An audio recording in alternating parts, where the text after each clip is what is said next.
Hi గారు, welcome to our channel. ప్రస్తుతం మనతో పాటు దాము బాలాజీ గారు సీనియర్ జర్నలిస్ట్ ఉన్నారు. వారితో ఒకసారి మాట్లాడదాం.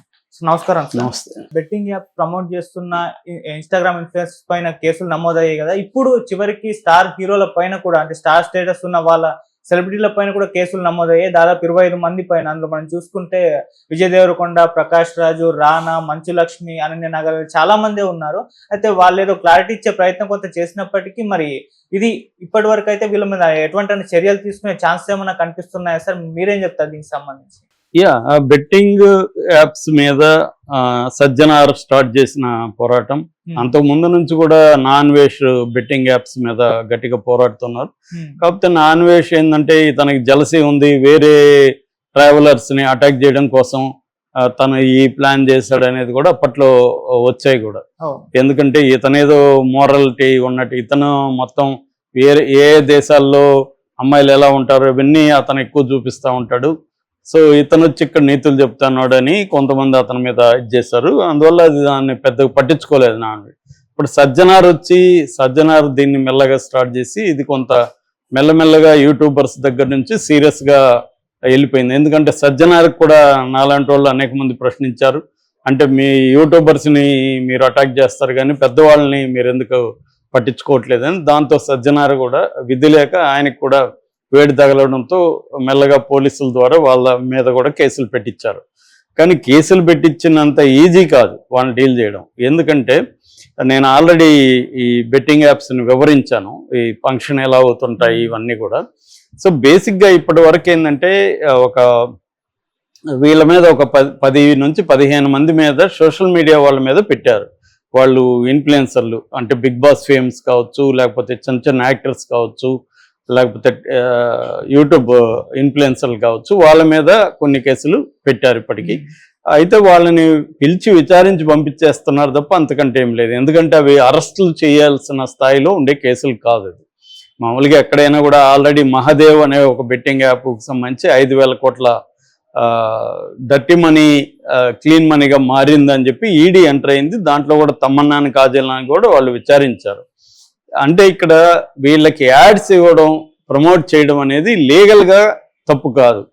ఎందుకంటే నేను వివరించాను, అవి 3 రకాల బెట్టింగ్ యాప్స్ ఉంటాయి. ఒకటి skill based betting and chance based betting, fantasy based betting.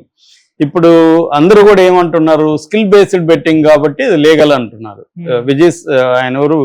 Vijay Devarakonda team ఏమని ఇచ్చింది, మేము A23 అనే ఒక యాప్ని ప్రమోట్ చేసాము, అది లీగల్గా ఉంది, మేము టెస్ట్ చేసి దాన్ని మొత్తం సర్టిఫికేట్లు అవన్నీ చూసాము, లీగల్గా ఉంది, వాళ్ళు ఇండియన్ గవర్నమెంట్కి ట్యాక్స్లు కడుతున్నారు.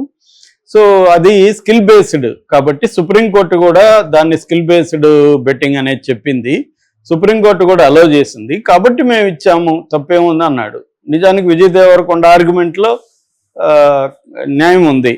ఎందుకంటే సుప్రీంకోర్టు కూడా స్కిల్ బేస్డ్ వాటిని అలౌ చేయమనే చెప్పింది. స్కిల్ బేస్డ్ ఉండొచ్చు, తప్పు లేదనే చెప్పింది.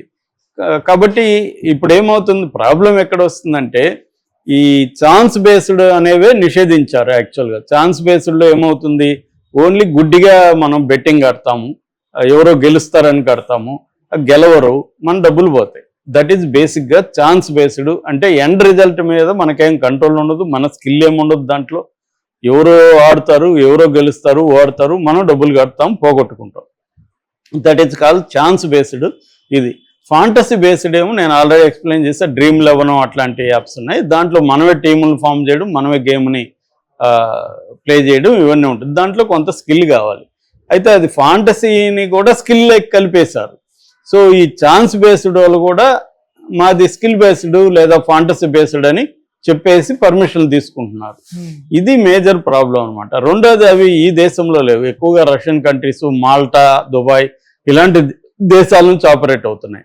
వాటి ఇంటర్నేషనల్గా కంట్రోల్ చేయడం అనేది మనకి కష్టం. ఇక్కడ ఇప్పుడు మనకి ఫర్ ఎగ్జాంపుల్ క్యాసినో గోవాలో పర్మిటెడ్, ఇక్కడ పర్మిటెడ్ కాదు. అంటే గోవాలో పోయి క్యాసినో ప్లే చేస్తే ఇబ్బంది లేదు. అలాగే డ్రగ్స్ కొన్ని ఉన్నాయి. ఇప్పుడు గాంజా లాంటివి వేరే దేశాల్లో డ్రగ్స్ తీసుకోవడం తప్పు కాదు. మన థాయిలాండ్ ఆ మధ్య మేము వెళ్ళాం, ఎక్కడ చూసిన వీధుల్లో అమ్ముతున్నారు.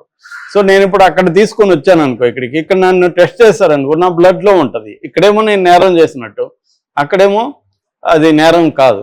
మరి ఇలాంటి ప్రాబ్లమ్స్ చాలా ఉన్నాయి. దీన్ని ఈ లీగల్ గా ఉండే ఈ లూప్ హోల్స్ ఉపయోగించుకొని బెట్టింగ్ యాప్స్ ఆపరేట్ అవుతుంటాయి. ఈ బెట్టింగ్ యాప్స్ ని లీగల్ గా ఉన్నాయా లేదా మాత్రమే వీళ్ళు చూస్తారు. ఎవరు? సెలబ్రిటీలు. ఇప్పుడు 25 మంది మీద కేసు పెట్టారు మియాపూర్ పోలీస్ స్టేషన్లో. 25 మంది ప్రధానంగా ఎవరెవరు? ప్రకాష్ రాజు, రాణా, విజయ్ దేవరకొండ, మంచు లక్ష్మి, నిధి అగర్వాల్, తర్వాత రకుల్ ప్రీత్ సింగ్ మీద కేసు పెట్టినారు లేదు కరెక్ట్ తెలీదు. మొత్తానికి 25 మంది మీద పెట్టారు. ప్రణీత, వీళ్ళందరి మీద అయితే కేసు పెట్టారు. వీళ్ళు ఇప్పుడు ఏమంటున్నారు? Rana for example, Rana team ఏమంటుంది? మేమే కదా ఇవి చేసేది, A23 రాణా గాని విజయ్ దేవరకొండ, A23 షారుఖ్ ఖాన్ చేశాడు, స్మృతి మందానా అనే ఫిమేల్ క్రికెటర్ చేసింది, రకుల్ ప్రీత్ సింగ్ చేశారు, ఇలాగ వాళ్ళు చేస్తున్నారు అని అడుగుతున్నారు. షారుఖ్ ఖాన్ని ఒక ఛానల్లో అడిగితే ఏంటి గవర్నమెంట్కి ఆదాయం ఉండాలా, మాకు ఆదాయం అవుద్దా అని ఆయన చెప్పాడు. అంటే గవర్నమెంట్ మాత్రం వాళ్ళ దగ్గర ట్యాక్స్ రూపంలో ఇంకొక రూపంలో ఆదాయం పొందుతుంది, మేము ఎండోర్స్ చేస్తే మాత్రం మమ్మల్ని ఇది చేస్తారు. అంటే ఒక ప్రోడక్ట్ని నువ్వే అలౌ చేస్తావు, మళ్ళీ ఆ ప్రోడక్ట్ వాడండి ఎవరన్నా అంటే మాత్రం అది నేరంగా పరిగణిస్తారా అన్న ప్రశ్నలు ఇప్పుడు లేవనెత్తారు. ఇది సజ్జనార్కి కూడా ఇబ్బందికరంగా మారుతుంది. సజ్జనార్ పోరాటం న్యాయమైంది, ఆయన చేయడం కరెక్టే. ఎందుకంటే ఒకవేళ వరస్ట్ అనుకుంటే కొంత అవేర్నెస్ క్రియేట్ అవుతుంది. ఎందుకంటే ఒక లెక్క ప్రకారం తెలంగాణలోనే 1000 మందికి పైన ఈ బెట్టింగ్ యాప్లు బారిన పడి ఆత్మహత్యలు చేసుకున్నారని చెప్తున్నారు. సో ఇది ఓన్లీ వీళ్ళ మీదే కాకుండా సజ్జనార్ లాంటి వాళ్ళు చేయాల్సింది అంటే అవేర్నెస్ క్యాంపెయిన్ చేయాలి. ఎవరు బెట్టింగ్ యాప్స్ ఇది చేస్తున్నారు ఇవన్నీ కూడా చేయాలి. కానీ ఇక్కడ ప్రాబ్లం ఏంటంటే నువ్వు విచ్చలవిడిగా వదిలేసి వాడే వాళ్ళని ప్రమోట్ చేసే వాళ్ళని మాత్రమే టార్గెట్ చేస్తే సమస్య ఎప్పటికీ పరిష్కారం కాదు. ఇప్పుడు సిగరెట్లు దొరుకుతున్నంత వరకు సిగరెట్ తాగడానికి వ్యతిరేకంగా ఎంత క్యాంపెయిన్లు చేసి సినిమాలో సిగరెట్ తాగితే ఏమేమి వస్తుందో అన్నీ చెప్పినా కూడా ఆ యాడ్ ఒకరికన్నా ప్రభావితం చూపిస్తుందని డౌటే మనకి. మనం తల్లంచుకొని మనలాంటి వాళ్ళు సిగరెట్ నేను తాగను కాబట్టి నాకు అది ఇబ్బందికరంగా ఉంటుంది. కాకపోతే దాని వల్ల ఎఫెక్ట్ ఉందా లేదు తెలియదు. సో నువ్వు సిగరెట్లను ఎక్కడంటే అక్కడ బంకుల్లో అన్ని చోట్ల ఒక పక్క అమ్ముతూ ఇంకొక పక్క నువ్వు తాగద్దని అవేర్నెస్ క్రియేట్ చేస్తావంటే ఎవడికి నమ్మకం ఉండదు. అరే బాబు నా దగ్గర నువ్వు ఇంత వసూలు చేస్తున్నావు. జగన్ మద్య నిషేధం చేసినట్టే జగన్ ఒక పక్క మద్యం ఎక్కడంటే అక్కడ గవర్నమెంట్ దగ్గర అమ్మిస్తూ రేట్లు ఎక్కువ పెంచి నేను మద్య నిషేధం కోసమే చేస్తున్నాను అన్నట్టుగా ఉంది.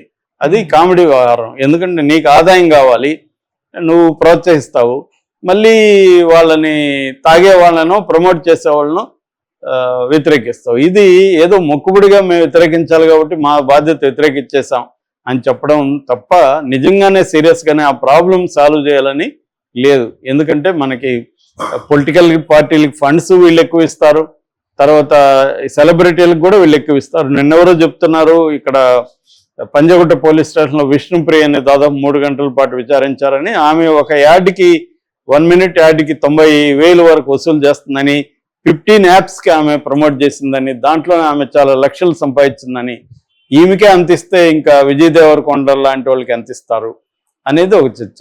రెండవది ఇదే కాకుండా చాలా ఫేక్ ప్రోడక్ట్లు కూడా ఇస్తున్నారు కదా అని. ఆ యాడ్ లీగల్గా అయినంత మాత్రాన యాడ్ ఇచ్చే ఆర్టిస్టులని మనం తప్పు పట్టాల్సిన అవసరం లేదు. ఇక్కడ ఏంటంటే చాలా విషయాల్లో లాగే